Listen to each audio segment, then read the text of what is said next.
Ampliar tus horizontes mentales, desafiando tu vida espiritual, nos llevarán más allá de lo convencional. Acompáñame en cada episodio mientras exploramos juntos las profundidades de la mente, el alma y el espíritu, desentrañando los secretos de la transformación personal. Hola, soy Eduardo Ropart, psicólogo, teólogo e investigador del comportamiento humano, y esta es Percepción Diferente, dejando una huella en la humanidad. Bienvenidos. El estado del ánimo en las relaciones. Nos han preguntado muchísimo a través de los podcasts anteriores sobre cómo una persona tiene un estado de ánimo más regulado, más equilibrado o más controlado. Pero hay que empezar a entender qué es un estado de ánimo.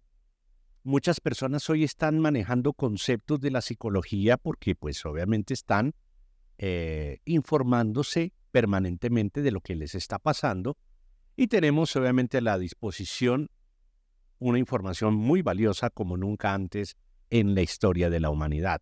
Información allí, en su celular, como te está llegando este podcast. El estado de ánimo, de manera simple, explicándolo, es el conjunto de emociones acumuladas en un ser humano de acuerdo a sus experiencias, sus vivencias, que empiezan a afectar la actitud de su alma. Obviamente, el estado del ánimo tiene que ver precisamente con la manera como esa persona empieza a entender e interpretar sus vivencias acorde a las situaciones que ha vivido con anterioridad y, lógicamente, lo que ha acumulado como experiencias a través de sus emociones. Nuestras emociones son respuestas a las experiencias de la vida, a las situaciones de la vida, y están allí para protegernos, para ayudarnos, para identificar lo que nos está pasando.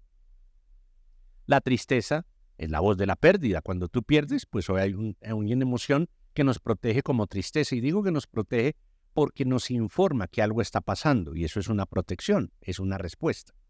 Las emociones son experiencias, o son mejor, respuestas a experiencias que son de duración corta, pero de intensidad muy fuerte en algunos casos. Los estados de ánimo son al contrario, son menos intensos pero más prolongados, porque es el cúmulo precisamente de muchas emociones y de las interpretaciones y percepciones que se tengan de la experiencia.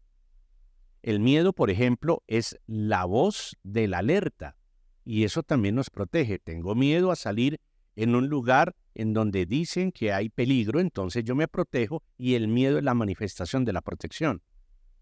Y cada una de las emociones que experimentamos va a tener un sentido, pero cuando se prolongan, cuando se quedan, cuando la situación pasa pero la emoción queda, empieza a convertirse en un estado del ánimo y ese estado del ánimo es la actitud primaria de nuestras emociones posteriores y de nuestras relaciones, que es allí donde se afecta. Los estados de ánimo en las relaciones, especialmente en las relaciones estrechas, esposos, padres, hijos, jefes, subalternos, personas con las cuales negociamos o con las cuales interactuamos, vecinos, personas que espiritualmente o religiosamente estamos en contacto con ellos, pastores, sacerdotes, personas que ejercen un liderazgo espiritual en personas que obviamente tienen la capacidad de relacionarse, allí van a entenderse como unas relaciones afectadas por los estados de ánimo porque permanentemente las emociones están en la cotidianidad, en el día a día. Los estados de ánimo, que es producto de esas emociones acumuladas, empiezan muchas veces a generar procesos no adaptativos, es decir, que me desadaptan de mi cotidianidad, no me dejan trabajar en paz, no me dejan concentrarme, pierdo el ánimo, etc. Y en esa relación que tenemos con nuestros estados del ánimo, aparecen diálogos internos que nos perjudican muchas veces, como es mejor no continuar, yo no sé qué va a pasar, el qué miedo o no sé qué pueda generarme el futuro en esta relación, va a causar muchas veces una muy baja manera de sentir agrado por una relación o por continuar en una relación. Los estados de ánimo cada vez son más frecuentes en su inestabilidad e inadaptabilidad en los seres humanos. Está creciendo a nivel mundial por muchas características que hoy tenemos en nuestras sociedades, en nuestras familias y en nuestras maneras o estilos de vida. Primero que todo, los estados del ánimo aparecen cuando las relaciones o la relación consigo mismo no está bien y entonces maneja o manifiesta una pérdida de esto precisamente que voy a mencionar, y es de esa energía, de esa capacidad, de esa actitud frente a la vida. Entonces, estamos hablando de una perturbación en el estado del ánimo y muchas veces viene asociado al sufrimiento. Esa perturbación del estado del ánimo nos hace pensar que no somos felices, que no somos capaces, que esto está muy duro, que las situaciones que vivimos no las vive otra persona y si las vive, pues no sé cómo ellos lo hicieron, pero yo no la puedo superar. Y toda esa cantidad de información que nos estamos dando a nosotros mismos genera un efecto sobre la vida de la persona. Nos hace vivir mal y nos hace perder la funcionalidad y la adaptabilidad. Realmente los seres humanos no son totalmente equilibrados en ningún caso, ni son totalmente controlados en ningún caso permanentemente. Podemos tener control de nuestras emociones y tal vez de nuestro estado de ánimo. Podemos mejorar la actitud en un momento, pero no lo tenemos permanentemente. Entonces, tratar de ser equilibrados o controlados en nuestras emociones para mejorar nuestros estados de ánimo parece una tarea inalcanzable porque no es el camino por el cual debemos nosotros resolver la situación. Aquí vienen los conceptos claros, pero primero el entendimiento preciso. Lo primero, el estado de ánimo abarca todas las áreas del ser humano. Por eso es tan importante hablar de esto. Lo primero, el aspecto físico, el aspecto material, lo que uno hace y lo que uno tiene. El aspecto emocional o psicológico. Primero lo psicológico, que es lo que uno piensa. Lo emocional, lo que uno siente, se ve afectado. Entonces ya no es solamente lo que hago, ya no es solamente lo que tengo o lo que no tengo o lo que no hago, que también está en el aspecto de la conducta, sino también lo que siento por aquello que no hice o que hice, también lo que pienso por aquello que voy a hacer o todavía no lo he hecho. También se incluye un aspecto social y es cómo me relaciono, de acuerdo a lo que tengo, a lo que no tengo, a lo que hago, a lo que no hago, de acuerdo a lo que pienso, a lo que no pienso, a lo que siento y a lo que no siento. Fíjese que esa dualidad nos va a llevar a problemas relacionales. En lo social o en lo familiar se ve afectado precisamente por lo anterior, porque todo el estado del ánimo afecta todas las áreas de la vida de un ser humano. Y obviamente también en lo que cree, porque lo que cree es cómo trasciende aquello que esa persona vive en su estado de ánimo, cómo trasciende. La vida espiritual es una trascendencia, es poder mirar desde arriba lo que sucede aquí abajo, es decir, es mirar el bosque y no solamente el árbol con el cual me enfrento, que quizás ese es el mismo yo, o la persona que está alrededor, lo veo como simplemente el árbol que me obstaculiza, y no miro desde arriba como un bosque que realmente contiene muchos árboles y que obviamente yo tengo la capacidad de trascender desde allí a afectar no solamente ese árbol con el cual interactúo, que puede ser otra persona, puede ser la misma humanidad, el mismo ser que viene a enfrentarse consigo mismo, sino también poder trascender desde los principios y desde los valores, afectando todas aquellas situaciones en la vida del ser humano. El relacionarse con el trascender es definitivo en los seres humanos. Pero fíjese que esas dos partes que vienen a ser las partes externas de la manera como me relaciono hacia Dios y cómo me relaciono hacia los demás, tiene mucho que ver con lo que yo hago, con lo que yo tengo, con lo que yo pienso, con lo que yo no pienso, con lo que yo siento y lo que no siento. Ahí vienen los estados de ánimo a jugar un papel definitivo. Todas las áreas del ser humano están incluidas en el estado de ánimo y el estado de ánimo influye en todas las áreas del ser humano. Por eso tenemos que mirar todas estas causas. Lo primero, ¿cómo hago para que ese estado de ánimo, que no es una tarea de un día, sino de todos los días, nuestro estado de ánimo debe tener un trabajo diario y por eso aplica estos conceptos a diario en tu vida? Lo primero, entiende qué es una emoción, porque si no se entiende qué es la emoción, vas a empezar a afectar tu estado emocional y obviamente tu estado psicológico y luego el relacional. Una emoción, y ya lo mencioné hace unos minutos, es una respuesta a una experiencia vivida. La emoción lo que hace es proteger inicialmente, pero no se puede quedar, porque la protección es inmediata como una reacción, pero si se queda va a afectar tu estado de ánimo. Ahora, las emociones deben ser cortas y deben ser expresadas precisamente por la situación que pasa. Pero si se aloja, empieza a generar un estado de ánimo que va a causar perturbación. No saber de las emociones significa estar ligado a un estado de ánimo en la cual la gente o la persona no dice, no sé qué me pasa, yo realmente no sé por qué me siento tan mal. ¿Y por qué te sientes tan mal? Porque acumulas una gran cantidad de emociones y no las gestionas. ¿Cómo las gestionas? Identificándolas y hablando de ellas. Cuando hablas de ellas, ¿a dónde? Puedes hablar de ellas con una persona que te entienda, que te comprenda, que te escuche, tu psicólogo, tu terapeuta, o la persona con la cual convives, pero que sabe que es una emoción y que al expresarla estás evitando que tu estado de ánimo se llene precisamente o se cargue de emociones. Entonces, lo primero es comprender y saber que es una emoción. Al saber que es una emoción, yo ya la puedo gestionar. Al saber que es una emoción, la puedo regular. No la voy a evitar, tampoco la voy a negar, simplemente la voy a expresar, la voy a gestionar. Las emociones debemos enseñarlas desde muy niños, a los niños obviamente, para que ellos puedan identificar, estoy enojado, estoy triste, tengo derecho a sentirlo, a expresarlo, pero no actuar mal con ello, ni a sentirme mal porque yo lo siento, sino simplemente es una respuesta a una experiencia que he vivido. Luego, si no hay una capacidad de reflexión es porque mi capacidad psicológica está enajenada. Primero, de emociones no gestionadas y segundo, de información que queda obstaculizada en mi mente para que pueda ejercerse una reflexión o una autorreflexión.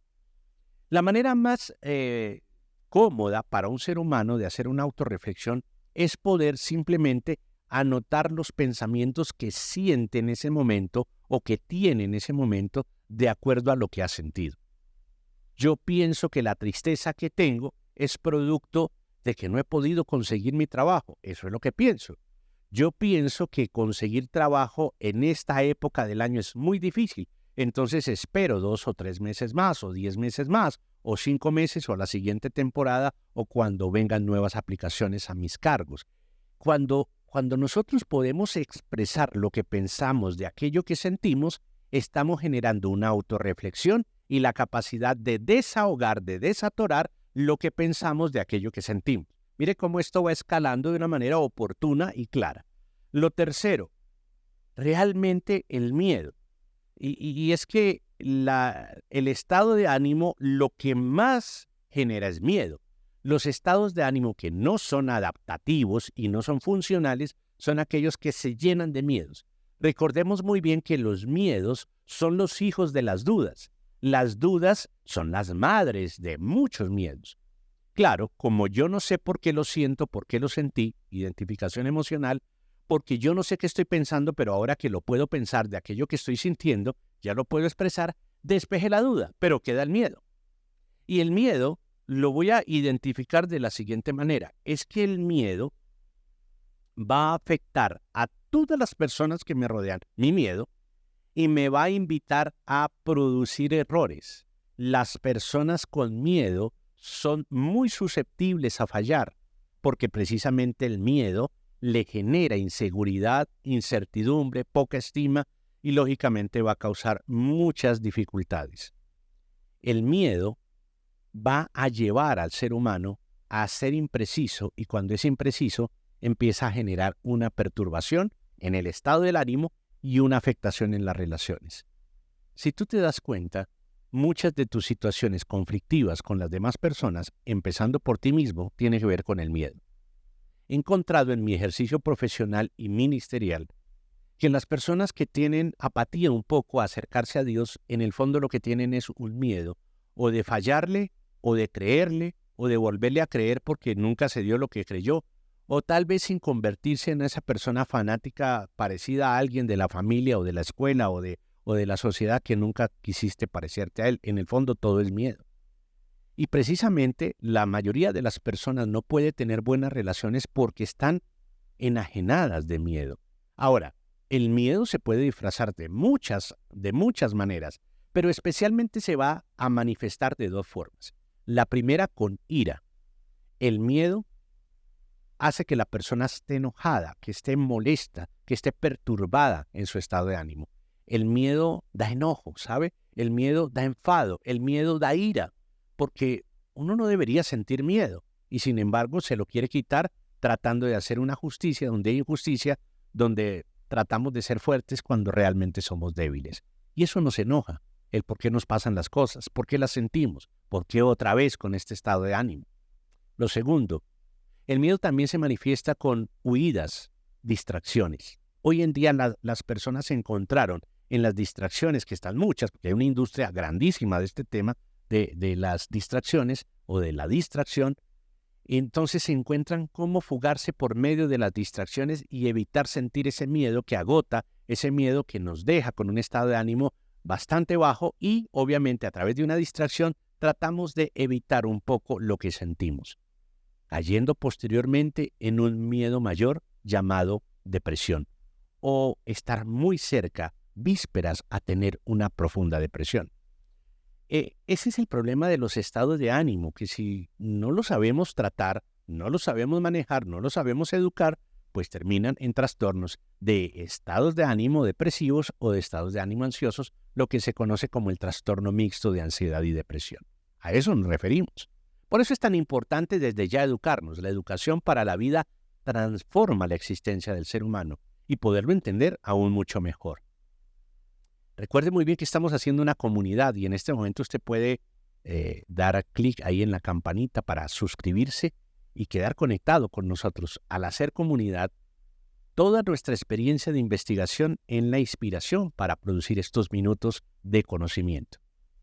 Retomando con el concepto, miedo, aspecto psicológico, lo que pensamos, aspecto emocional, lo que sentimos, también tengo que hablar del aspecto de la incapacidad, a la cual nos referimos muchas veces como una incapacidad aprendida.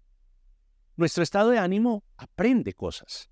Nosotros aprendemos y lo llevamos al estado del ánimo. Todo lo que vivimos va a ir allá, a ese lugar llamado estado del ánimo. Y aquella incapacidad aprendida se puede resumir como, y usted puede decir, un momento, pero ¿cómo así que uno aprende a ser incapaz? Sí, y eso es lo que más voltera el estado del ánimo, lo que más afecta, lo que más nos detiene para tener un muy buen estado de ánimo.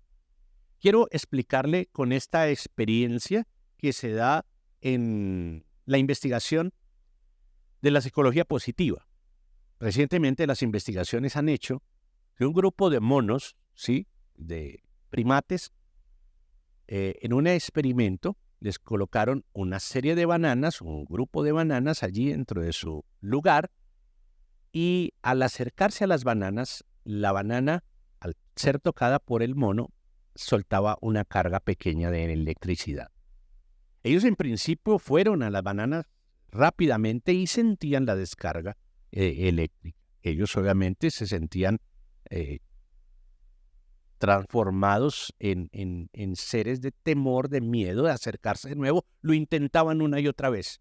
Pero el experimento termina viendo aquellos monos totalmente apáticos, aburridos en su estado de ánimo, que miraban con deseo las bananas, pero agachaban sus cabezas porque sentían el recuerdo. Ellos aprendieron su incapacidad y quitaron ya las cargas eléctricas. Les acercaban las bananas y ellos empezaron a retraerse, se empezaron a retraer y empezaban a irse para un lado. Eran seres totalmente retraídos a sus deseos. ¿Y qué pasó? La apatía se manifestó en ellos. Una caída profunda de su estado de ánimo, que ya ni siquiera comían otras cosas ni se relacionaban entre ellos. Parecían cada uno alojados en sus sitios, empezando a sentir una apatía muy profunda, un muy poco deseo, una muy baja aptitud, y empezaron a morir ellos. Mire que uno aprende a ser incapaz, porque ensayaste algo y ese algo te produjo una carga eléctrica. No lo lograste, te fue mal, una relación equivocada, una situación que no te fue bien, el negocio en el cual te dijeron lo hiciste muy mal, debiste hacerlo de nuevo. En esa educación a tus hijos en donde te sientes fracasado y apático, que ya no quieres saber qué más tienes que hacer. O en esa relación sentimental en donde tú dices yo no lo vuelvo a intentar. No me vuelvo a enamorar, ¿sí? No vuelvo a saber de esto. Prefiero estar solo, prefiero estar sola. Mejor dejemos así. Indiferentes por la incapacidad aprendida. Entonces es muy importante comprender que esto hay que tratarlo y hay que trabajarlo. Y lógicamente el estado de ánimo afectado va a su rincón a tratar de morir allí de una manera apática e indiferente. Entendamos que las soluciones van a estar de la manera como vienen también las complicaciones. Si es en el hacer, hay que actuar de una manera adecuada. Empecemos por mejorar el estado de ánimo físico. Aprender a comer bien, tener buenos hábitos. El ejercicio es vital. Sé que esto lo has oído muchas veces, pero quiero decirte algo, que cuando nosotros hacemos ejercicio, nuestras neuronas se movilizan y al movilizarse hace algo que la neurociencia tiene totalmente investigado y absolutamente claro.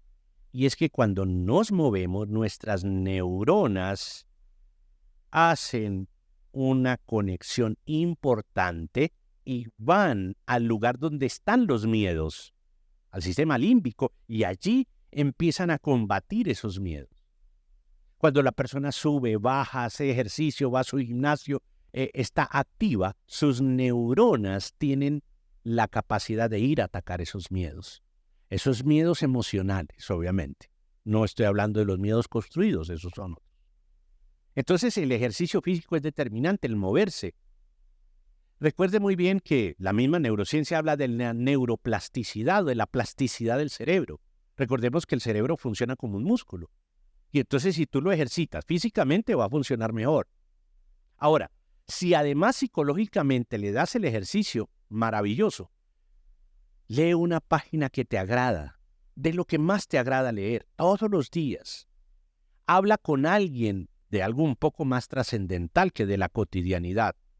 Empieza a ejercitar las conexiones de tus neuronas porque esa sinapsis va a hacer que produzcas energía. Cuando tú te conectas, por ejemplo, con algo como este mensaje o como muchos mensajes muy buenos que hay, empiezas a pensar en que las cosas son diferentes a como las sentías, vivías, creías o pensabas. Y eso hace que tus neuronas recarguen energía. En este momento está recargando energía. Yo estoy entendiendo cosas que antes no entendía y eso ya hace que mis neuronas respondan de una manera diferente a mi estado de ánimo. Tercero, empieza a hablar del dolor que sientes por aquello que has experimentado. No hay nada mejor que hablar del dolor, pero no hay nada peor que guardarlo. ¿Cómo y con quién hablamos del dolor? Elige personas con las cuales tú vas a hablar del dolor. Precisamente tu psicólogo, tienes que buscar tu psicólogo, tienes que buscar tu cita y tienes que agendarla y le dices, quiero hablar de mi dolor, porque al hablar del dolor me sana y escribir de él me cicatriza. Es muy importante cuando te sientas con un estado de ánimo bajo, identificar el dolor y hablarlo de manera coherente, de forma profesional y poderlo relatar, porque narrando lo que sentimos cicatrizamos y hablando de lo que sentimos, de aquello que vivimos, nos sanamos. Pero obviamente hay que ser dirigido por un profesional, porque de lo contrario podrías caer, si lo haces con un amigo, con algún familiar, con alguien muy querido para ti, lo que haces es una retraumatización y un victimismo de aquello que te duele, porque el que te ama, te quiere, va a estar diciendo, con razón te sentiste muy mal. Y no necesito que alguien me afirme lo que yo siento, sino que me trate y gestione lo que a mí me duele. Lo tercero, necesitamos adicionalmente de hablar del dolor. Estoy hablando del dolor de tercero. Primero hablarlo, luego escribirlo. Lo tercero, poderlo dejar en el lugar correcto. Y el dolor se deja precisamente no en donde nos dolió ni en quien nos hizo doler, sino en un abismo en donde no debe volver a salir.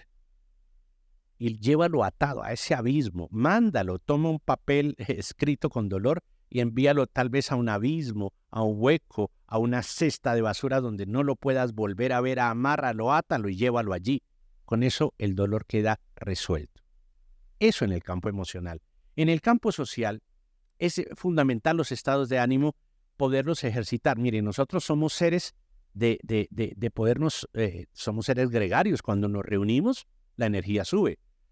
Siempre le digo a mis hijos o a las personas, mi esposa, a las personas con las cuales estoy, que cuando la gente está en grupo se ríe más duro, habla más duro, pareciera que tuviera euforia. Y escuche usted en cualquier lugar, en un restaurante, en un lugar, en una fila donde hay más de 2 o 3, hay risa, la expresión euforia, parece que la gente ahí toda es feliz, se ríen mucho, no sé de qué se ríen, pero se ríen, todos se ríen, parecieron felices, porque el contacto hace que nos sube el estado de ánimo. Busca comunidades, iglesias, espacios, club en donde puedes vincularte con objetivos específicos, donde la gente puede hablar contigo y puede hablar y pueda socializar.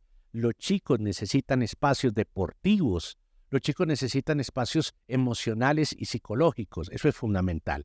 Bueno, y el último aspecto, el aspecto espiritual, es el aspecto trascendental. Recuerda muy bien que el gran pecado de la humanidad es la altivez, la soberbia. El gran pecado es precisamente eso. Mire, hay gente que dice, yo no creo, y lo dice con soberbia, afectando a los que creen incluso. Otras dicen, yo creo, y lo dice con soberbia, afectando a los que no creen. La soberbia es el mal, es el mismo pecado que acabó con los creyentes y con los incrédulos.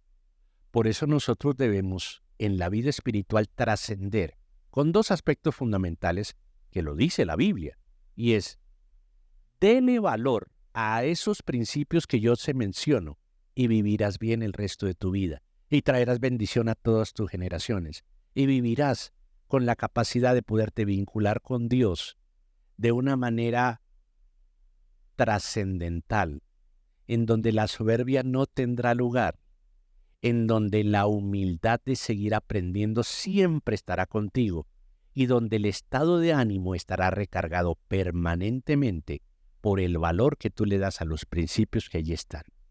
Esto es fundamental, poder ver las cosas desde arriba. Yo siempre le digo, estamos, por ejemplo, en Bogotá, Colombia, y es una ciudad de casi 9-10 millones de habitantes. Tenemos un lugar muy lindo en las alturas de la ciudad donde son los miradores y desde allí se mira una ciudad preciosa.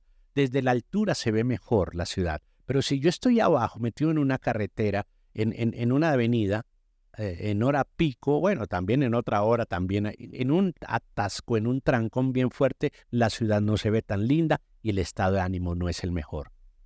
Ser espiritual es tener la mirada desde arriba, con quien está precisamente más arriba que nosotros.